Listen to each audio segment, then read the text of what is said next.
Good afternoon. My name is Sherman. I'm going to show you a basic navigation of your science textbook, and the subject that I'm going to use today for this screencast is grade 6 through 8 Earth and Space Science. Now, one of the ways that I can navigate through my science textbook is I can just begin with the units that I'm shown off the top. Maybe I want to progress through this thing from start to finish. So one way I can do that is to go to concept 1.1,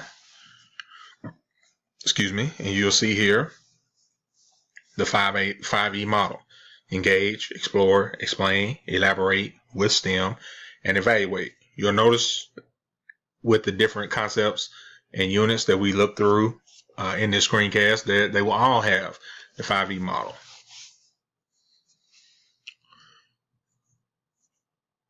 Now, another way that I can navigate is just go to the table of contents, which is going to show me Unit 1, so on and so forth, just like what we just saw from our initial landing spot when we log into the 6 through 8 Earth Science book.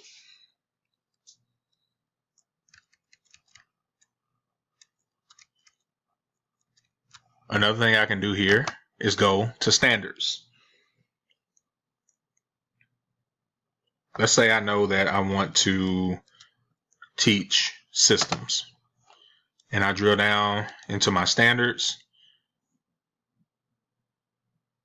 and I see what I'm looking for, and I know I want to focus on a standard that deals with water.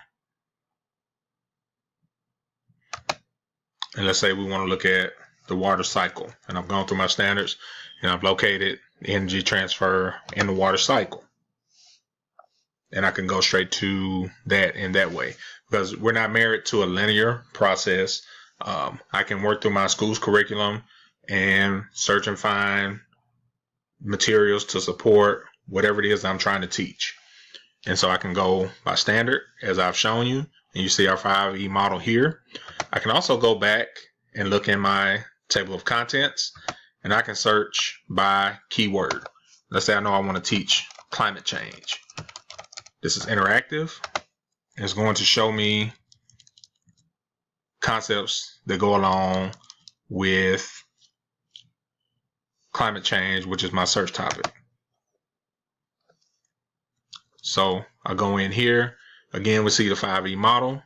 Something else I'd like to show you is the model lesson, but before I do that, I'd like to show you here we have a linked item. And what does that mean? If I click on that linked item, I'll see it's part of an interactive glossary. And so I may have an animation, a definition, a video, and an image. Different elements will be available according to the particular topic. They're not always the same, but it's going to be able to allow students to drill down on specific vocabulary.